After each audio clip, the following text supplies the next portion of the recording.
Bismillahirrahmanirrahim. Assalamualaikum warahmatullahi wabarakatuh. Alhamdulillahirabbil alamin bihi nasta'in wa ala umurid dunya waddin. Allahumma shalli wa sallim wa barik ala sayyidina Muhammadin wa ala alihi wa ashabi ajma'in, amma ba'd. Puji syukur kehadirat Allah Subhanahu wa taala atas segala nikmat dan karunia-Nya kepada kita semua. Nikmat sehat walafiat, nikmat iman wal Islam, sehingga kita di pagi hari yang cerah ini alhamdulillah bisa berkumpul bersama, bermuajahah dalam rangka kajian kitab Nasha'il Ibad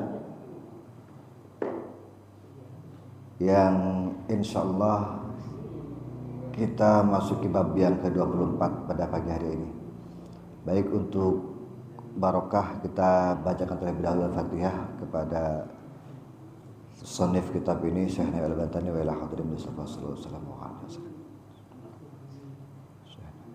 Al-Fatihah. A'udzu billahi minasyaitonir rajim. Bismillahirrahmanirrahim. Alhamdulillahirabbil alamin arrahmanir rahim maliki yaumiddin. Iyyaka na'budu wa iyyaka nasta'in.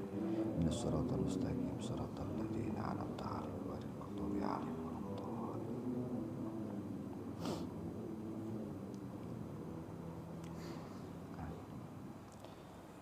Bismillahirrahmanirrahim. Al-maqatur rabi'ah wal 20, makalah yang ke-24.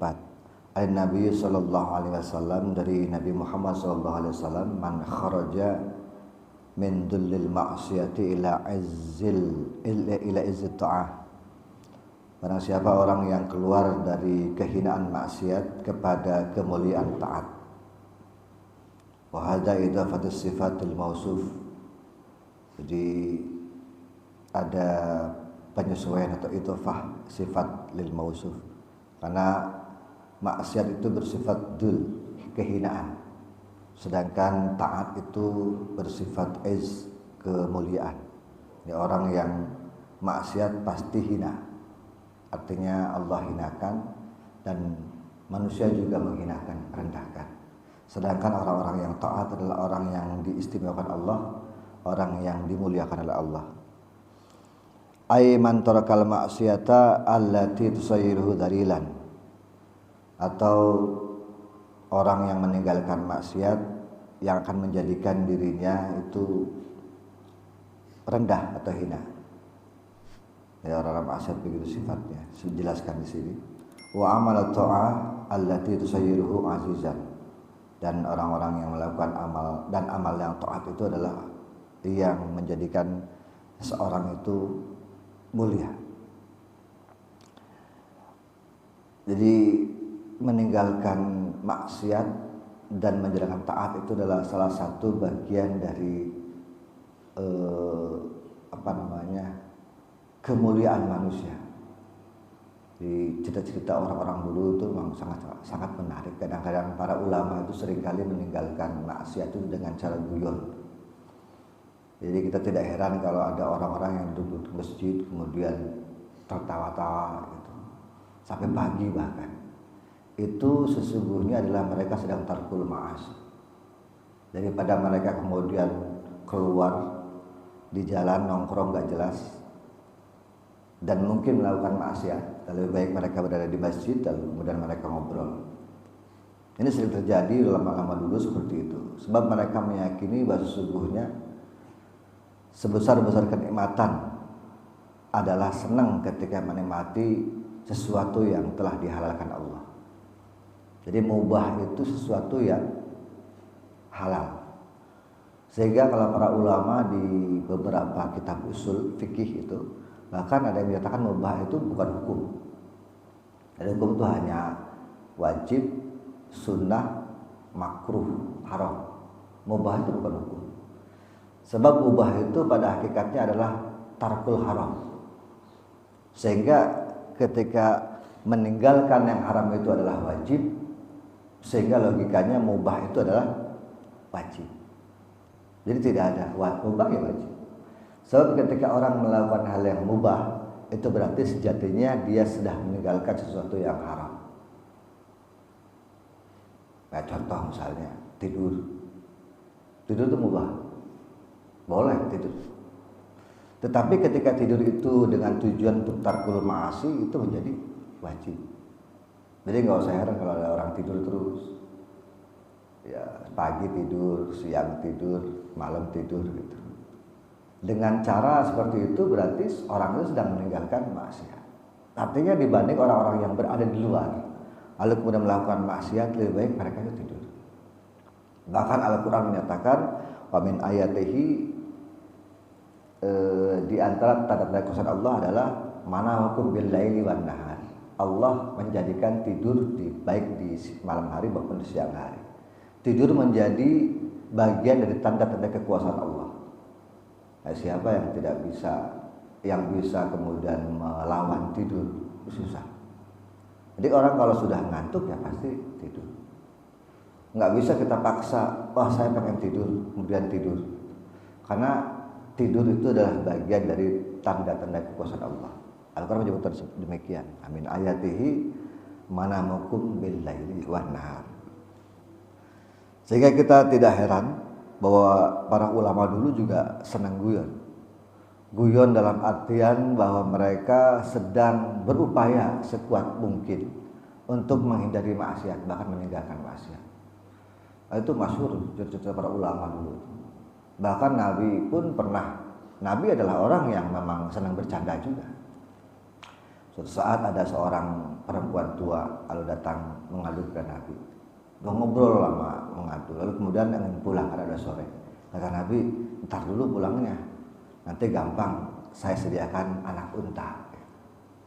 Lama kemudian sampai gak datang-datang, lalu kemudian yang datang justru unta tua. Si perempuan tua ini kalau bertanya, loh katanya tadi wahai Rasul katanya akan dijemput diantar oleh anaknya unta. Ini kok bukan anak unta, ini unta tua. Kata Nabi, ya unta tua juga kan anak unta juga itu. Ya kan pasti begitu berpikirnya. Unta tua juga kan anak unta juga sama. Perempuan itu tertawa. Ini kan cara guyon.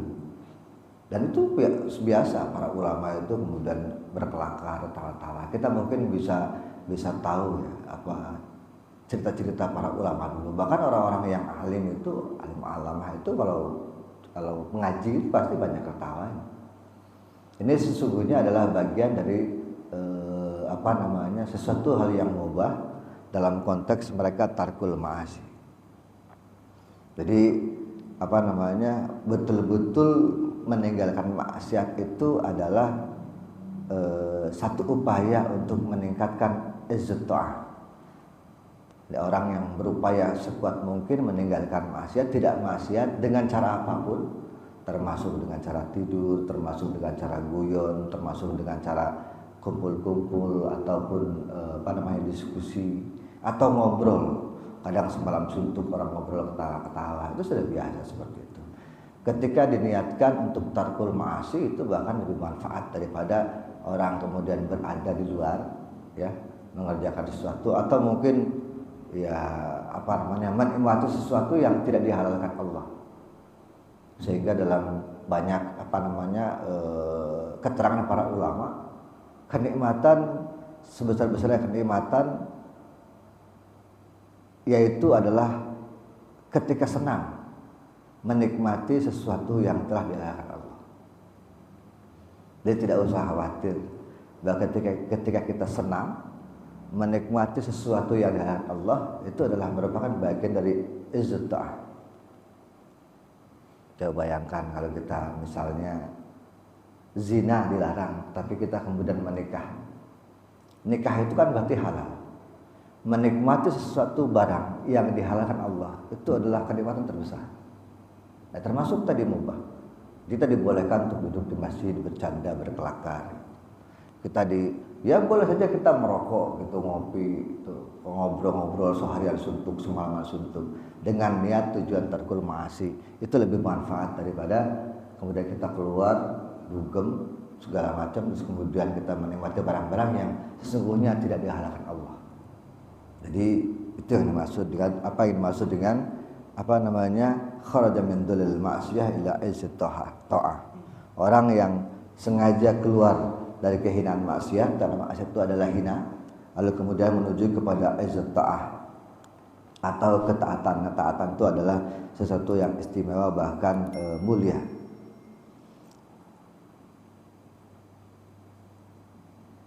Kemudian Allah Ta'ala salah sifatin mahmudatin. Allah akan menganugerahkan 3 sifat yang mulia, sifat yang terpuji. Orang-orang yang meninggalkan maksiat lalu kemudian beralih menjadi taat, Allah akan anugerahkan kepada mereka 3 sifat yang terpuji.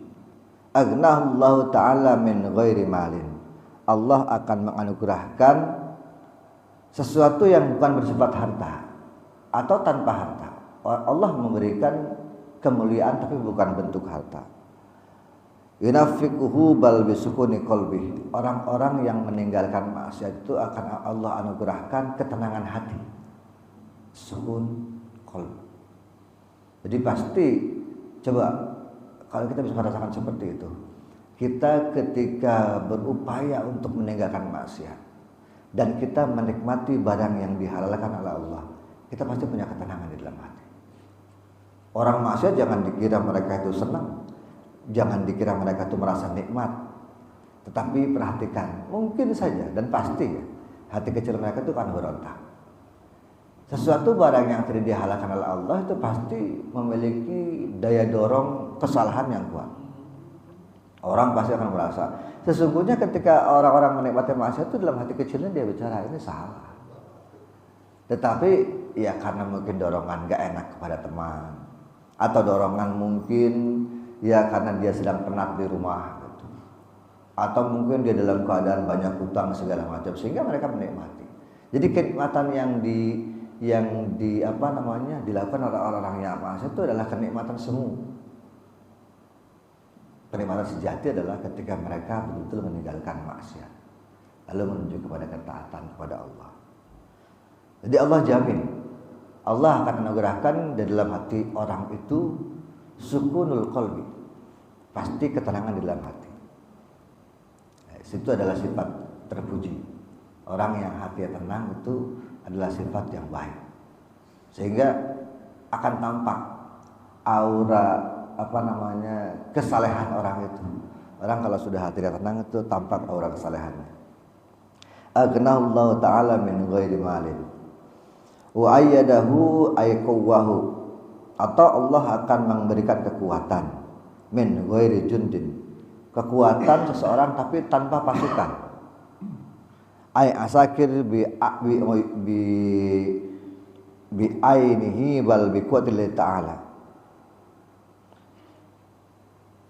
Jadi orang-orang yang dianugerahkan Allah untuk izzat ta'at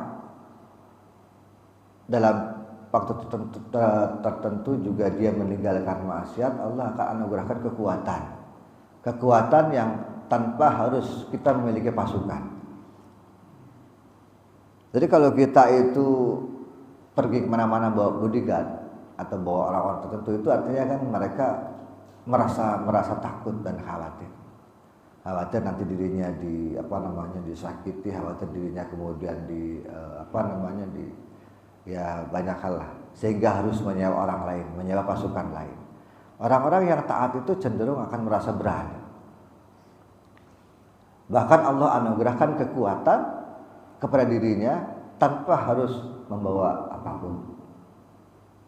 Sehingga kita bisa membayangkan bahwa orang-orang yang soleh, orang-orang yang taat itu mereka memang orang-orang yang tidak pernah takut. Sebab kenapa? Hatinya memang sudah terpaut kepada Allah. Ya sudah, dia berpikir bahwa sesuatu sudah menjadi kehendak Allah, sehingga apapun yang terjadi adalah sudah menjadi bagian dari takdir Allah, sehingga santai saja hidup. Apapun yang terjadi ya sudah kehendak Allah. Kadang-kadang kita pun berpikir sejauh ini. Kita pun kadang-kadang tidak pernah tahu sampai sekarang bagaimana cara kita mengelola hidup kita, nyawa kita. Kenapa saat ini kita masih hidup? Kenapa saat ini kita masih ada? Bahkan kita tidak pernah tahu kenapa kita waktu itu lahir. Kita pun kadang-kadang lahir juga tidak pernah tahu dan tidak pernah memilih kita lahir dari bapak siapa, dari ibu siapa. Dan bahkan kita pun tidak pernah bisa menentukan kapan hari kelahiran kita. Ada yang menentukan hari kelahiran. Kenapa kita lahir tanggal sekian di bulan ini? Tahu-tahu kita sudah ulang tahun aja. Oh, saya lahir ulang tahun tanggal sekian bulan sekian. Kita tidak pernah tahu. Sehingga kalau kita tidak pernah bisa menentukan tanggal lahir kita, kita tidak pernah bisa menentukan siapa bapak kita, lahir dari siapa kita, maka ya sudah. Allah itu adalah ala kulli syai'in qadir. Allah itu maha kuasa atas segala sesuatu. Sehingga orang-orang yang taat itu tidak pernah canggung, biasa saja hidupnya. Karena dia merasa taat kepada Allah, ya sudah, jalani hidup biasa saja tanpa maksiat. Akhirnya orang itu santai, tidur tinggal tidur. Kalau makan lapar tinggal makan. Ya waktunya sholat wajib ya sholat wajib. Itu biasa saja. Tidak ada kemudian hal-hal yang harus diburu-buru, harus begini begitu. Orang-orang soleh itu biasa saja. Bahkan ya cerita-cerita para ulama dulu seperti itu. Kita menarik banyak mendapat inspirasi dari para ulama dulu. Bagaimana mereka kemudian berupaya atau sangat keras sekali untuk berupaya meninggalkan maksiat. Tetapi di sisi lain mereka tentu saja berupaya dengan sungguh-sungguh untuk menjalankan taat. Sebab mereka tahu taat itu adalah kemuliaan, maksiat itu adalah kehinaan. Apapun bentuknya. Ini adalah bagian dari ciri-ciri orang-orang soleh, ciri-ciri para ulama yang memang mereka berupaya untuk menjalankan taat. Lalu kemudian setelah kita diberi kekuatan tanpa pasukan, wa'azahu ay ghalabahu ala aduwi. Artinya begitu. Allah akan menganugerahkan kemuliaan di mana orang-orang yang diberi kekuatan ini pasti akan mengalahkan musuh-musuh Allah. Musuh yang terutama tentu saja adalah setan. Jadi ya kalau kita kemudian berpikir bahwa musuh kita itu adalah orang, manusia, itu adalah orang-orang yang bodoh sebetulnya. Sebab orang-orang yang cerdas itu adalah orang yang merasa bahwa musuh kita sesungguhnya adalah setan. Bahkan Nabi juga pernah menyatakan begini. Para ulama juga sering menyatakan bahwa sesungguhnya untuk melawan setan itu hanya dengan farah, hanya dengan gembira, hanya dengan rasa senang. Betapa sakitnya setan, betapa kecewanya setan kalau melihat orang mukmin itu gembira. Tetapi betapa senangnya setan ketika melihat orang mukmin itu sedih. Maka lawanlah kesedihan itu dengan farah. Sebab bagaimanapun juga kegembiraan atau senang itu menjadi bagian dari peningkatan daya hidup. Ya, orang kalau senang terus, gembira terus, itu kan hidupnya kan lebih berwarna dibanding orang yang mengeluh terus tiap hari, tiap pagi, mengeluh terus duitnya kurang, mengeluh terus bini ngomel-ngomel di rumah, mengeluh terus anaknya yang nakal gitu. Tapi dengan cara senang itu, ya itulah cara orang mukmin untuk melawan setan. Di dalam kitab Risalah Al-Qusairiyah, untuk seorang tasawuf, tokoh sufi besar, dia bicara begini, yang bisa menghancurkan punggung setan adalah ketika orang mukmin senang. Sebab bagaimana tidak hancur setan itu. Setan itu kan masuk ke dalam tubuh manusia ketika manusia itu punya masalah. Nah, kita kadang-kadang begitu. Kebanyakan di keseharian kita adalah seringkali kita melibatkan Tuhan ketika kita itu sedih. Tuhan itu dilibatkan ketika kita banyak masalah. Coba bayangkan, orang-orang yang punya masalah banyak itu doanya begitu. Ya Allah, saya ini utangnya banyak. Ya Allah, saya ini gimana istri saya begini, ya Allah anak saya begini. Ya Allah, saya hidup kok miskin terus, kapan kaya? Ya Allah, tetangga saya punya mobil baru, kapan saya punya? Jadi Allah itu seringkali dilibatkan ketika kita susah. Ini menjadi hal kebiasaan kita. Coba kalau kita sedang senang, kadang-kadang Allah tidak kita libatkan. Jadi ini kebalik. Harusnya ya bahwa setiap kesedihan itu kita ubah dengan kesenangan. Karena itu adalah ciri orang mukmin. Qul bifadlillah abi rahmatihi fabidzalika falyafrahu. Itu kan ayat yang sering kali diucapkan para alim. Katakan bahwa sesungguhnya fadl Allah atau keutamaan yang Allah berikan kepada kita dan rahmat Allah yang begitu luas, itu fabidzalika falyafrahu, dengan demikian bergembiralah kalian. Karena sesungguhnya apa yang kita kumpulkan itu lebih baik, gitu loh. Lebih baik sangat tidak seimbang dengan anugerah kenikmatan yang Allah berikan. Huwa khairum mimma yajma'un. Jadi apa yang diberikan Allah dari keutamaan dan rahmat yang begitu luas itu tidak sebanding dengan apa yang kita kumpulkan. Sehingga kata-kata falyafrahu itu menjadi kalimat perintah.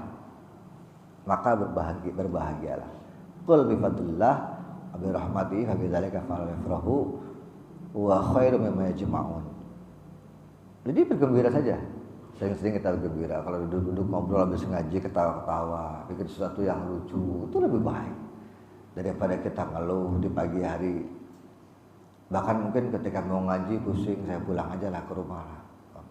Pusing, saya mendingan duduk di rumah daripada saya ngumpul dengan orang-orang nanti nggak jelas. Jangan begitu. Dibalik, buat sesungguhnya kegembiraan itu menjadi bagian yang Allah perintahkan. Falyafrahu. Ketika orang mukmin senang, itu setan itu kalah. Jadi kalau ini ada ini saya kira cerita betulan. Kalau kita sudah bisa melihat setan, kayak begitu, berarti setan itu sudah keluar dari tubuh kita. Dan kita bisa melihat. Tetapi kalau kita ini belum bisa melihat setan itu masih ada di dalam tubuh kita. Sebab setan itu yajri min majrad dam. Setan itu mengalir bersama darah manusia. Sealiran darah dengan kita. Sehingga kan dulu pernah beberapa ulama yang kemudian ditemukan ditemui setan. Nabi Musa atau para nabi apalagi sudah biasa.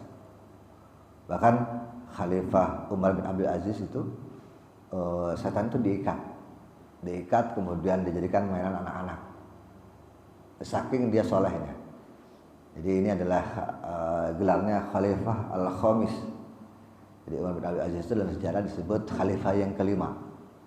Jadi kalau ada Khulafaur Rasyidin itu ada 4. Nah, Al-Khalifah Al-Khamisnya itu adalah Umar bin Abdul Aziz. Karena dia adalah seorang khalifah yang soleh, yang alim, yang adil. Jadi dipandang oleh para sejarawan disebut sebagai Khalifah Al-Khamis. Setelah 4 orang Khalifah Ar-Rasyidun itu kemudian ada Khalifah kelima Umar bin Abdul Aziz. Ini adalah orang soleh. Jadi beliau begitu biasa. Ulama dulu juga begitu sama.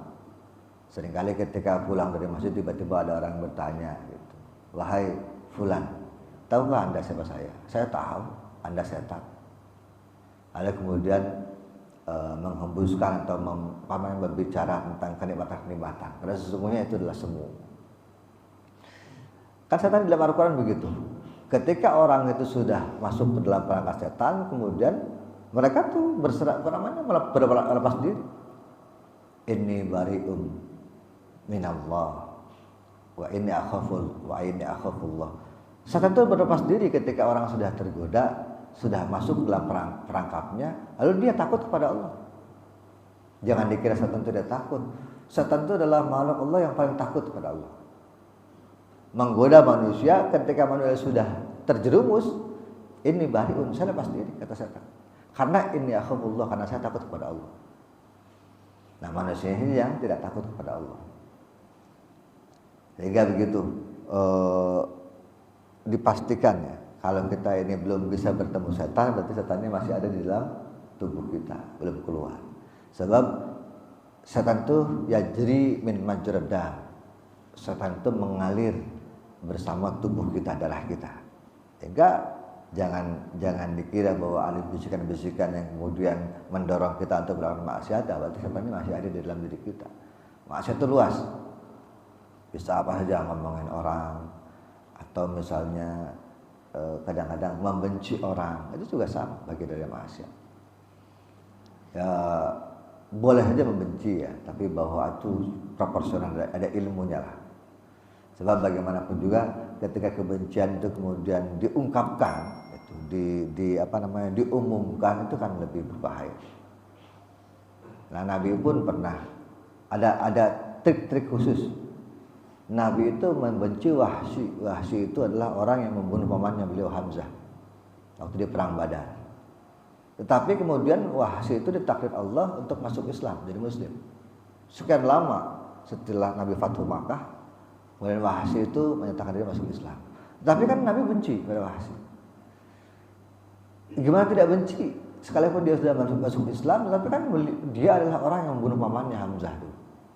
Tapi Nabi punya cara. Lalu ngomong, wahai Wahsy, saya tahu engkau adalah pernah berbuat salah. Engkau telah membunuh pamanku, sehingga saya ini masih merasa nggak tenang. Jadi untuk cara untuk menghindarinya, jangan aneh kalau saya itu jarang ketemu dengan Anda. Nabi menghindari untuk ketemu dengan Wahsy. Kenapa? Karena ketika bertemu dengan Wahsy, Nabi ingat kembali, aduh saya benci. Ini adalah orang yang bunuh paman saya. Jadi itu trik ya, caranya. Kita membenci orang boleh, Nabi begitu, tetapi bahwa caranya untuk menghilangkan itu ya jangan sering-sering ketemu. Kalau kita kan kadang-kadang enggak. Kalau benci ketemu orangnya, wah langsung itu. Kita memperlihatkan muka masam, kita memperlihatkan muka yang tidak enak. Gitu. Atau mungkin ya sekalian aja diomongin. Gitu. Lebih baik begitu untuk menghindari hal-hal yang tidak diinginkan. Kita benci kepada orang, ya sudah, sering-seringlah tidak bertemu. Itu adalah bagian dari ilmunya. Ilmu bagaimana kita kemudian menghilangkan kebencian kepada orang lain. Lalu kemudian wa'azzahu min ghairi asyirah. Allah juga akan memberikan kemuliaan, yaitu kemuliaan tanpa harus berada dalam satu keluarga. Artinya ay jamaah bi yu'ashirunihi bal binasrillah. Keistimewaan orang itu bukan karena turunannya atau keluarganya, tetapi karena pertolongan Allah. Jadi orang yang mulia itu sifatnya senantiasa dimuliakan Allah karena memang itu adalah pertolongan Allah. Jadi kita pun saat ini begitu. Kita menjadi orang baik ya karena pertolongan Allah. Kita menjadi pengusaha sukses juga karena pertolongan Allah. Kita menjadi pejabat, kita menjadi PNS, kita menjadi pegawai juga karena pertolongan Allah. Jadi ketika kita merasa bahwa semua adalah ma'unah dari Allah, pertolongan dari Allah, kita menjadi orang yang senantiasa menerima. Ya kita akhirnya begitu. Ya kita kemudian menjadi baik juga karena Allah, kita menjadi tidak baik juga karena Allah. Allah bisa saja merubah. Nah, banyak bisa peristiwa yang terjadi. Ada orang yang kemudian dari pejabat kemudian turun jadi bawahan. Ada orang yang kemudian tiba-tiba kelihatannya orang baik, tiba-tiba dia punya masalah lalu dihukum penjara. Ada orang yang jadi pemimpin hebat, terkenal, lalu kemudian dia punya banyak harta tetapi kemudian jatuh. Semua yang terjadi di dunia ini lita'alamu anallaha ala kulli syai'in qadir, untuk menunjukkan agar kita tahu bahwa sesungguhnya Allah lah sang maha pengatur seluruh alam. Jadi kita tidak perlu khawatir. Sudah, dunia ini adalah punya Allah. Ngapain kita ikut campur urusan dunia? Gampang aja orang sufi bilang begitu. Kita ada tetangga beli mobil, kita lalu mikir, ini mobil ini harganya berapa? Wah, tuh lihat pajaknya berapa? Loh, kita itu kok nggak perlunya kok kita ikut mikir. Ngapain? Kita kan kadang begitu. Ada orang punya mobil baru, ada orang punya motor baru, motornya misalnya motor moge lah, motor gede lah. Kadang kita berpikir, orang bisa beli motor itu duitnya dari mana ya? Itu kan pikiran kita. Padahal sesungguhnya untuk apa kita ikut campur urusan itu? Gak penting. Bahkan orang-orang saleh itu merasa dunia itu tidak penting. Sehingga itu urusan sepele yang tidak perlu kita risaukan. Sebab yang punya dunia ini adalah Allah. Ya sudah, terserah Allah. Allah mau menjadikan kita demikian, Allah menjadikan kita mulia, Allah akan menjadikan kita ini hina. Tapi ada trik-triknya kan. Agar kita tidak hina, maka tinggalkan maksiat. Agar kita dicintai Allah, agar kita menjadi orang yang mulia, maka jalankan ketaatan. Sudah, itu aja bagian yang Allah perintahkan. Nanti yang terjadi, nanti kita begini, begitu, itu urusan Allah. Dunia dan seisinya adalah milik Allah. Sehingga kita tidak berhak untuk ikut campur di dalam. Kadang-kadang zaman sekarang begitu. Wah, yang kecil aja. Masjid ini begini, maka kita harus begini. Seolah-olah kita ini yakin bahwa ketika kita mengurus masjid ini, masjid ini akan menjadi bagus dan makmur. Harus sombong sekali itu. Padahal seluruh kehidupan itu sudah Allah atur. Siapapun yang menjadi pemimpin pada akhirnya nanti, kalau sistemnya jalan dengan cara baik, ya sudah jalan aja. Islam dari dulu kan begitu. Ya ditinggal Rasulullah, Islam tetap sekarang seperti ini ada. Nggak pernah hancur. Ditinggal Wali Songo juga di Indonesia dulu tetap jalan seperti ini Islam. Nggak ada, bahkan sampai zaman sekarang pun Islam tetap begini. Ada yang berubah dari Islam? Tidak. Ajaran tetap tauhid, salat tetap 5 waktu, duhurnya 4 rakaat, asar 4 rakaat, subuh 2 rakaat. Nggak ada yang berubah dari dulu. Dari sejak zaman Nabi Muhammad memproklamirkan Islam sampai saat ini tidak ada yang berubah. Ini artinya tanpa kita harus berupaya berjuang sekalipun untuk agama ini, Allah sudah jamin Islam ini akan tetap tegak sampai hari kiamat. Ya, kadang-kadang kita punya semangat yang membabi buta, semangat yang menggebu-gebu untuk syiar Islam. Tetapi kalau Allah menentukan lain, tidak bisa. Sehingga sudah tenang saja, agama ini sudah dijamin oleh Allah. Islam dijamin sebagai agama yang paling sempurna. Tidak hanya paling sempurna, paling lurus. Ya, mungkin kita sudah tahu bahwa banyak agama-agama lain yang menyimpang, dan mungkin sudah tidak ada sekarang, tidak laku. Tapi yang terbukti sekarang adalah orang semakin banyak masuk Islam, karena Islam itu adalah agama logika.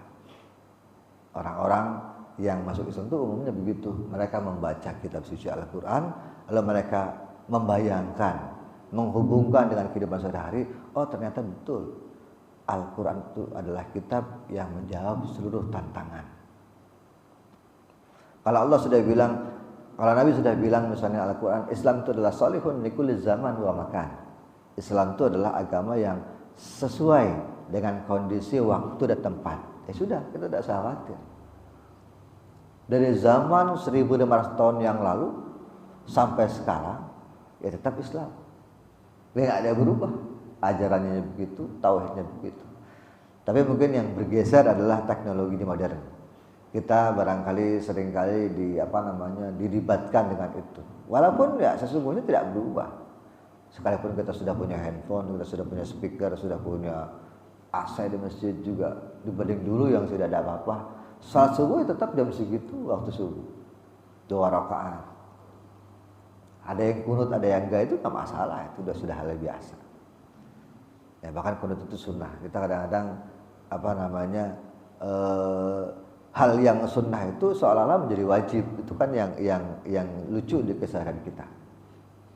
Bahkan ada orang yang kemudian sangat berlebihan ketika tidak kunut lalu kemudian sujud sahwi. Padahal kunut itu sunnah. Kunut subuh itu sunnah. Sehingga salah kalau orang itu kemudian sujud sahwi, atau mungkin merasa menyesal, aduh saya nggak kunut. Lah kunut itu sunnah kok. Jadi sunnah itu dalam definisinya adalah dilaksanakan boleh, tidak pun tidak apa-apa. Tapi kemudian muncul lagi kriteria yang aneh yang saya bilang, sunnah itu kalau ditinggalkan berpahala, dilakukan berpahala, ditinggalkan kita rugi. Itu kadang-kadang definisi dari mana saya juga bingung. Tidak ada istilah kalau ditinggalkan rugi. Allah sudah, para ahli usul sudah mendefinisikan sunnah itu sesuatu yang dilakukan berpahala, tidak itu tidak apa-apa. Bukan tidak itu kemudian kita rugi. Jadi kan membuat definisi yang saya kira ini menyimpang dari definisi yang sesungguhnya. Karena bagaimanapun juga demikian, jadi tidak bisa sunnah itu ya sunnah selamanya. Seperti kunut subuh misalnya, Nabi itu hanya melakukan sekali atau 2 kali, setelah itu ditinggalkan. Karena kontroversi hadisnya seperti itu kan. Di beberapa hadis yang masyhur itu Nabi itu hanya kunut dalam waktu sebulan, itu kunut nazilah. Lalu kemudian Nabi tidak melakukan lagi. Artinya ketika para ulama hadis menafsirkan kalimat ini, kalau seandainya Nabi itu pernah melakukan 1 kali, itu sunnah apa enggak? Sunnah. Sunnah ila yaumil qiyamah. Itu kata Syafi'i begitu. Kalau Nabi melakukan 1 kali, tetap dianggap sebagai sunnah. Dan sunnah yang dilakukan Nabi walaupun 1 kali itu sunnah ila yaumil qiyamah.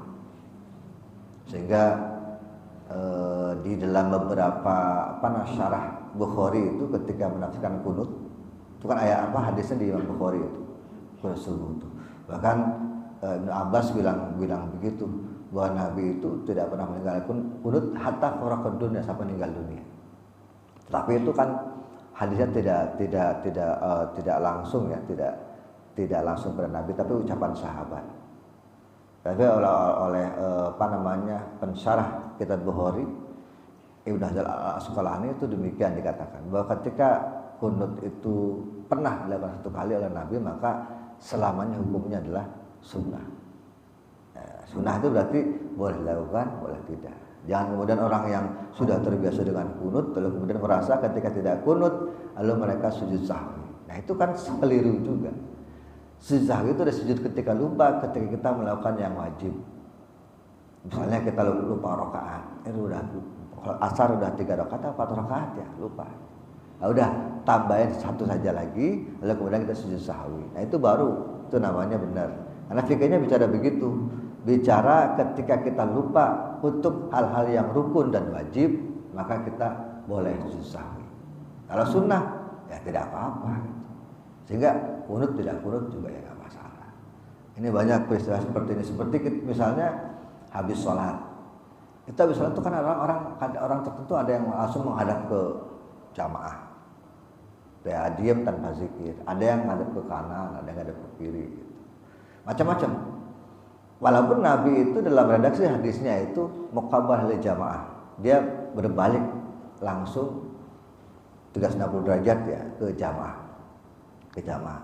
Tetapi kemudian para pensyarah hadis termasuk Ibnu Hajar Al-Asqalani itu di dalam beberapa syarahnya dia bilang, Nabi itu ketika berbalik ke jamaah itu bukan berarti itu sifat kebiasaan Nabi yang tidak diikuti. Artinya begini, Nabi itu mengumumkan bahwa sholatnya sudah selesai, sehingga orang yang di belakang tidak sholat lagi. Kalau Nabi tidak berbalik ke depan, dikhawatirkan orang akan ikut masbuk dengan Nabi, dikiranya Nabi masih sholat. Sehingga para ulama bilang, dia memang menghadap ke kanan, menghadap ke kiri, selama itu mengumumkan bahwa sholat itu sudah selesai, maka itu adalah menjadi bagian dari sunnah Nabi. Nah, itu kadang-kadang kita tidak paham begitu. Oh, Nabi itu kalau sholat jamaah itu menghadap ke makmum, lalu dia diam tidak zikir. Nah, ada juga yang balik ke kanan, balik ke kiri. Itu sebetulnya kan bagian untuk mengumumkan bahwa sesungguhnya sholat itu sudah selesai. Sehingga jamaah di belakang tahu. Nah, dulu kan begitu, tidak ada speaker, tidak ada, mungkin lampu juga tidak ada. Sehingga ketika habis sholat, Nabi masih menghadap ke sana, orang akan masbuk, dikira Nabi masih sholat. Sehingga Nabi ketika menghadap ke jamaah, orang tahu di belakang, wah Nabi udah selesai sholat. Ya udah saya sholat munfarid sendiri. Jadi gitu. Jadi kalau kita baca hadis seperti itu, coba kita baca syarahnya. Jadi Fathul Bari itu syarah hadis Imam Bukhari itu kita bisa baca di dalam seperti itu. Sehingga kita tidak bingung. Kenapa sih kok ada habis sholat orang ada yang menghadap ke kanan, ada yang miring ke kiri gitu. Kadang ada yang cuma geser dikit, ada yang menghadap langsung ke jamaah. Redaksinya memang betul. Istiqbalul jamaah, menghadap jamaah. Tetapi bahwa itu bukan berarti bagian dari kebiasaan Nabi yang dia patokan. Kalau orang yang belok ke kiri, belok ke kanan itu berarti tidak sunnah Nabi, bukan begitu maksudnya. Nabi itu mengumumkan, memberitahu kepada jamaah bahwa beliau sudah selesai sholat, sehingga orang yang masbuk tidak bisa, sudah tahu Nabi sudah selesai sholatnya. Sehingga kalau di kita ada yang ada ke kanan ke kiri, apalagi ditambah dengan zikir, ya sudah tahu orang berarti sholatnya sudah selesai. Jadi ya itulah kita pahami bagian dari kebiasaan biasa Nabi. Ya, sehingga kita tidak kaget dan tidak bingung juga. Kenapa ada kunut, kenapa tidak ada kunut, kenapa orang sholat itu menghadap ke depan, ada yang ke samping, kanan, kiri. Hadisnya memang begitu, hadisnya bunyinya ya Nabi menghadap ke jamaah, tetapi itu dalam rangka untuk mengumumkan bahwa sesungguhnya sholat itu sudah selesai. Apalagi nanti tambah dengan zikir. Oke, lanjut mana nih? Ada yang bertanya nggak? Yang di sini? Ya, Allah, Haji. Assalamualaikum. Tadi kan dijelaskan bahwa Islam itu dijamin. Bagaimana dengan membela agama Allah? Itu letaknya di mana? Membela agama Allah. Itu kan kalau misalnya itu dijamin, udah aja begitu. Itu gimana? Oke, ketika Nabi itu perang itu sesungguhnya membela agama Allah, perang jihad dalam membela agama Allah atau bukan? Coba kalau kita lihat sejarah, kenapa terjadi perang Uhud, kenapa terjadi perang Badar, kenapa terjadi perang Khandaq? Jadi perang-perang yang dilakukan Nabi itu kebanyakan ketika Nabi setelah hijrah ke Madinah. Jadi pada prinsipnya ketika ada orang yang keluar dari suku mereka, Rasulullah itu kan membawa banyak orang ketika hijrah ke Madinah. Maka ketika hijrah ke Madinah, orang-orang kafir Quraisy itu mengejar. Kenapa mereka mengejar? Karena Nabi sudah menghinakan suku mereka. Kalau orang-orang suku-suku lain diambil oleh Nabi keluar dari tanah itu penghinaan besar bagi suku. Sehingga kemudian ketika Nabi sampai Madinah, orang-orang kafir Quraisy tetap mengejar. Kemudian mereka berperang. Perang yang pertama adalah Khandaq yang paling ini kan. Kemudian karena ada informasi orang-orang kafir Quraisy akan menuju Madinah, lalu kemudian sahabat Salam Al-Farisi berinisiatif untuk membuat parit sepanjang Madinah. Berarti ini kira-kira membela agama bukan? Itu tidak membela agama. Nabi membela orang-orang Muslim yang seiman, orang-orang beriman yang ikut dengan Nabi.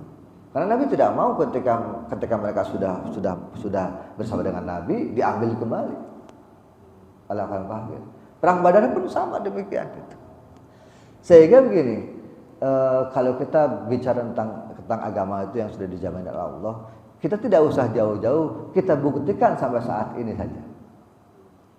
Kalaupun ada orang yang membela atas nama agama, toh agama tetap begitu-gitu aja. Kita lihat. Kalau kita bicara tentang agama Islam itu yang menang adalah hujahnya.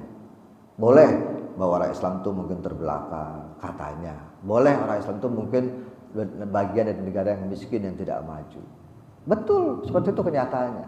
Yang dibuat oleh orang-orang Barat itu cara pandang mereka terhadap Islam itu adalah Islam itu agama rendahan, dianut oleh orang-orang yang terbelakang. Lalu kemudian lihat negara-negaranya juga negara-negara kumuh segala macam. Inilah yang kemudian dimunculkan.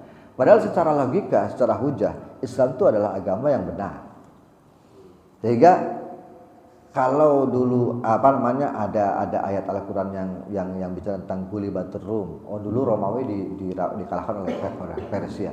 Bayangkan Romawi itu adalah negara atau masyarakat yang masih beragama ya. Karena mereka Nasrani, sedangkan Persia itu adalah yang ateis, anti Tuhan. Tetapi Romawi dikalahkan oleh Persia. Umat Islam merasa sedih. Kenapa? Islam itu lebih mendukung Romawi yang punya agama sekalipun Nasrani. Persia kan tidak punya agama. Tetapi kata ulama, suatu saat nanti pasti Persia juga akan dikalahkan. Sehingga ketika Persia dikalahkan, Islam gak ikut perang, tapi Islam bergembira ketika Persia dikalahkan oleh Romawi. Sama ketika Indonesia itu dijajah oleh Belanda. Para ulama itu dulu sudah bilang, nanti itu Indonesia akan merdeka tapi tidak dengan tangan Indonesia sendiri. Dan buktinya terbukti betul. Indonesia merdeka karena yang mengalah Belanda dikalahkan oleh Jepang. Kemudian Jepang dikalahkan oleh sekutu. Indonesia enggak. Yang memberikan kemerdekaan kepada Indonesia adalah Jepang. Ketika Jepang Hiroshima dan Nagasaki dibombardir oleh sekutu, Jepang menyerah. Lalu kemudian membuatlah Komite Kemerdekaan Indonesia. Kan dibuat tuh. Kalau Jepang tidak begitu, Indonesia tidak akan merdeka. Para ulama sudah bilang begitu. Nanti Indonesia itu bakal merdeka, tapi oleh orang lain merdekanya.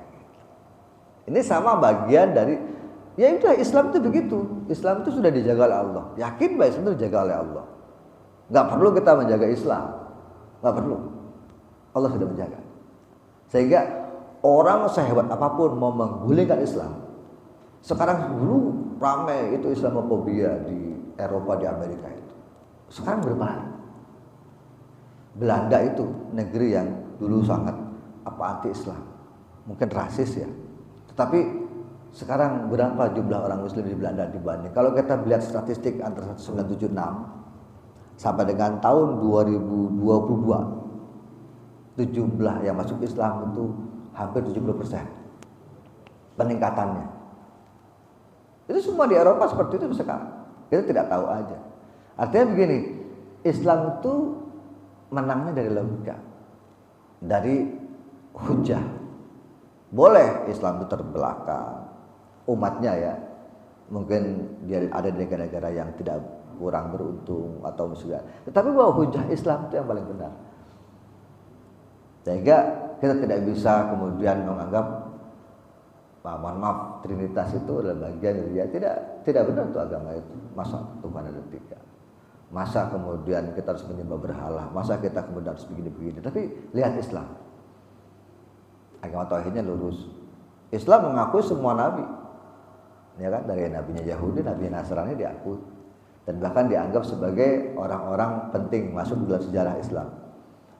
Ketika Islam itu mengakui seluruh nabi, berarti Islam membenarkan para nabi mereka. Dulu agamanya benar, nabi-nabinya diakui oleh Islam. Sehingga ajaran satu ada ajaran yang merunut dari Ibrahim sampai kepada Muhammad. Maka diserahkan Hanifah Musliman. Ya, ketika Nabi itu diajak oleh orang Yahudi Nasrani untuk masuk agama mereka kan Nabi kan menolak.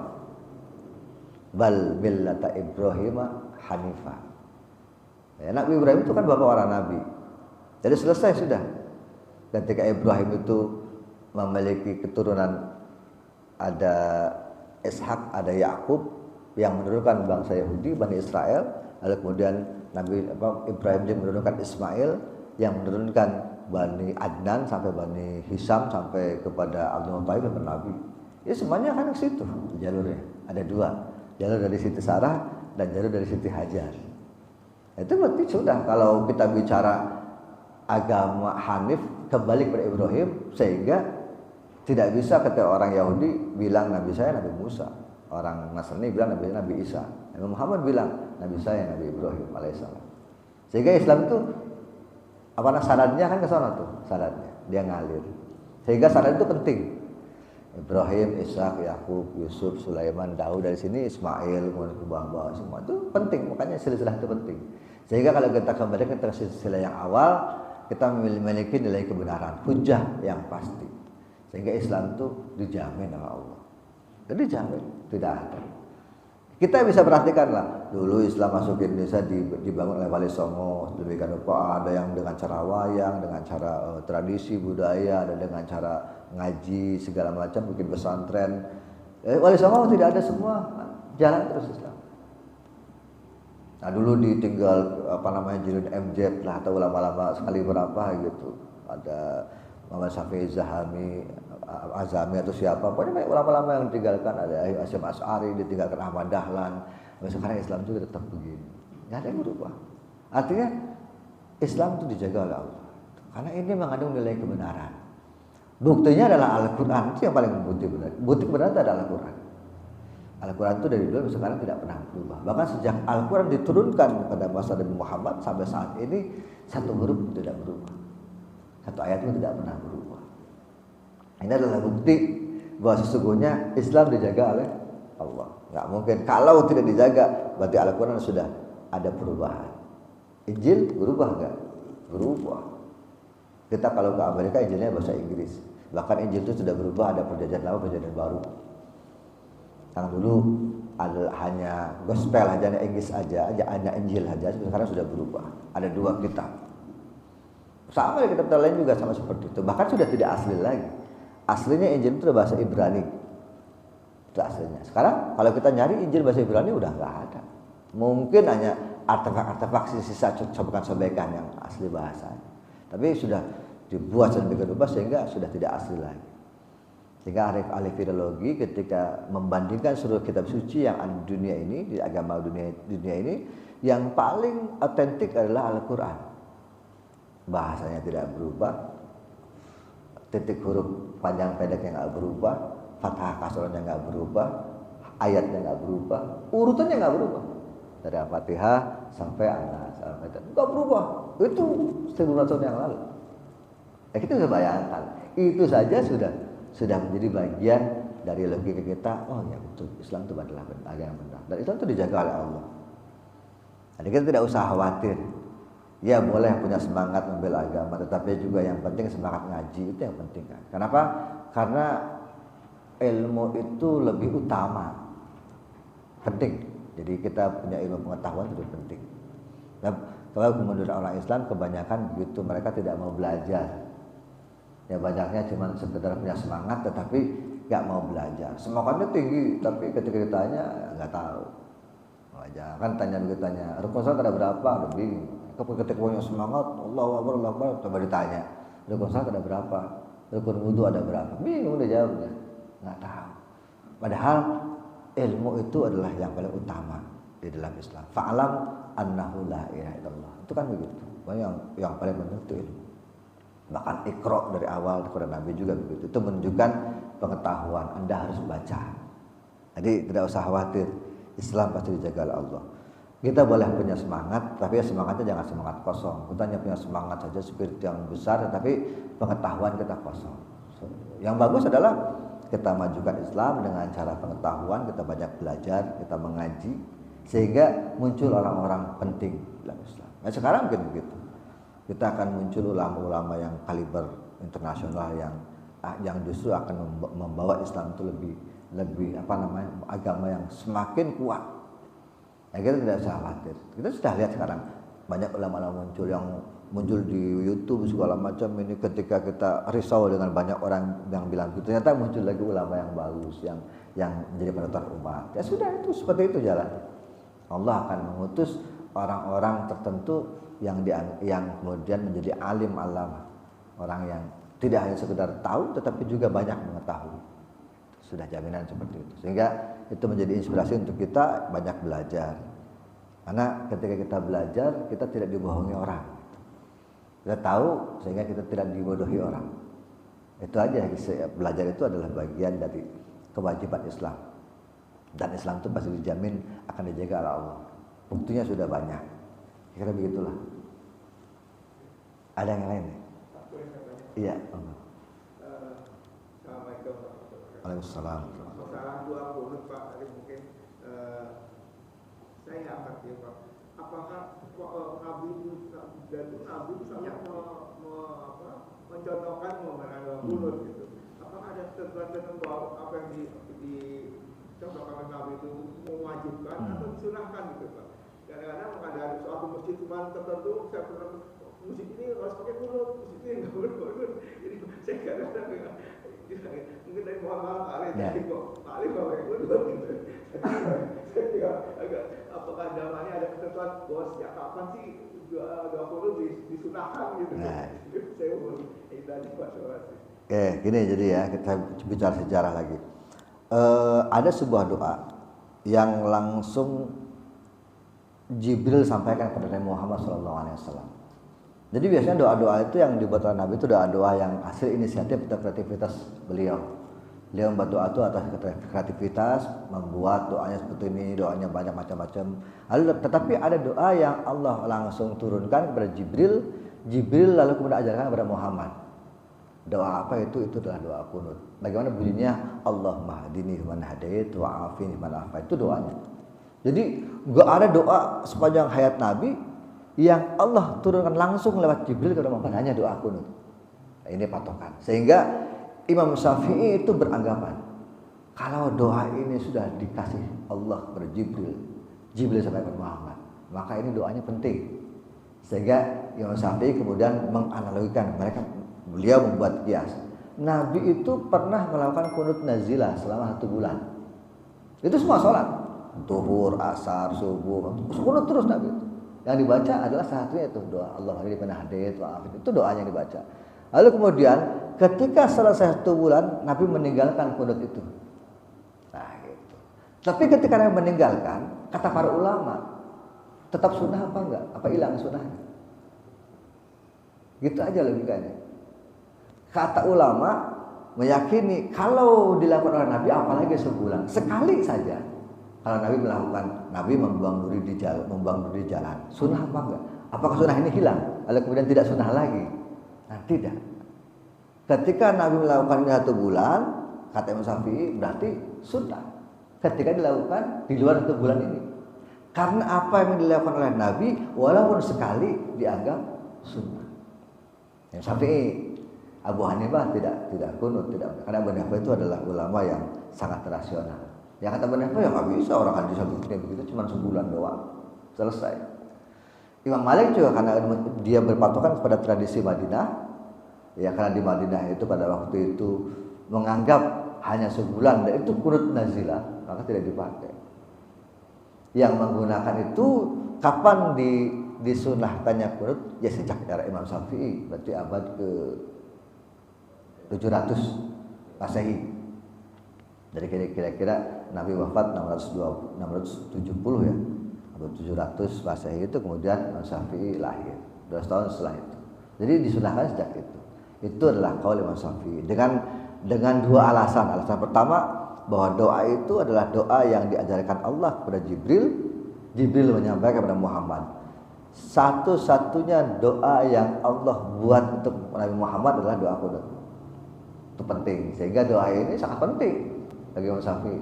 Yang kedua, Nabi melakukan kunut itu 1 bulan penuh. Ketika dilakukan 1 bulan, kalau itu dilakukan Nabi berarti sifatnya sunnah ila yaumil qiyamah.